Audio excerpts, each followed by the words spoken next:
بسم الله الرحمن الرحيم. احنا نقدر النهارده نشكر كاميرا النيل اللي تواجدها معانا طبعا. النهارده احنا بنعمل مؤتمر صحفي، بنعقد المؤتمر الصحفي الخاص بالبطوله العربيه الثانية عشر للرمايه المقامه على ميادين نادي الصيد بالسادس من اكتوبر وعلى ميادين نادي الرمايه بالهرم. نقدر نقول ان استعدادات البطوله استعداد قويه جدا. احنا خدنا دعم قوي جدا من القوات المسلحه، وزاره الشباب والرياضه، ووزاره الداخليه في تسهيل تنظيم واجراء هذه البطوله.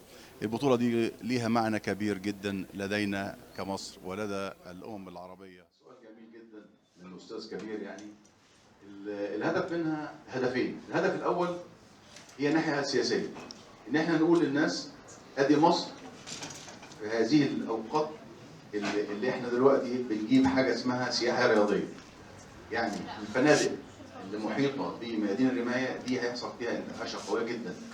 احنا عملنا حاجه اسمها سياحه رياضيه، دخل عمله للدوله، حصل وجود سياحي للبلد، حصل رساله تجمع للدول العربيه ان مصر قويه واحنا بنساند مصر.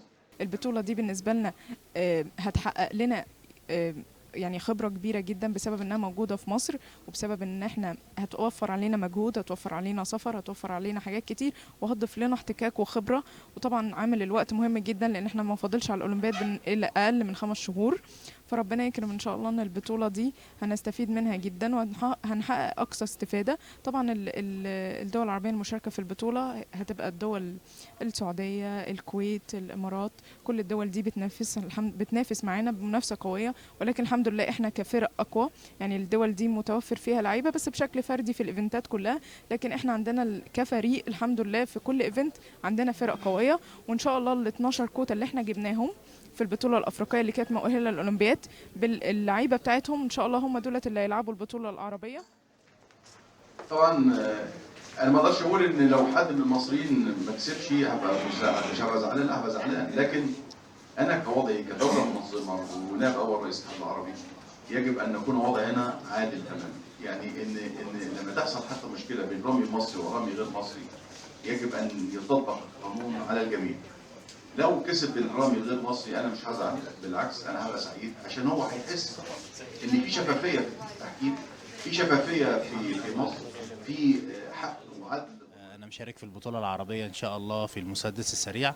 نفس المسدس ده أنا اتأهلت بيه في البطولة الأفريقية اللي فاتت لأولمبياد ريو دي جانيرو 2016.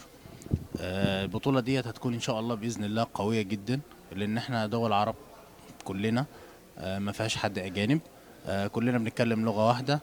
إلى حد ما تدريبنا مقارب جدا، لأن يمكن معظم المدربين العرب في فترة من الفترات كان المصريين هم اللي بيدربوهم، فالفكر واحد، المستويات متقاربة، الأرقام متقاربة. إن شاء الله البطولة ديت هتكون إحدى سلالم أو إحدى محطات التأهيل والتدريب للبطولة الأولمبيات اللي جاية. من داخل نادي الصيد والبطولة العربية 12 للرماية، كان معكم رامي توفيق، نايل سبورت.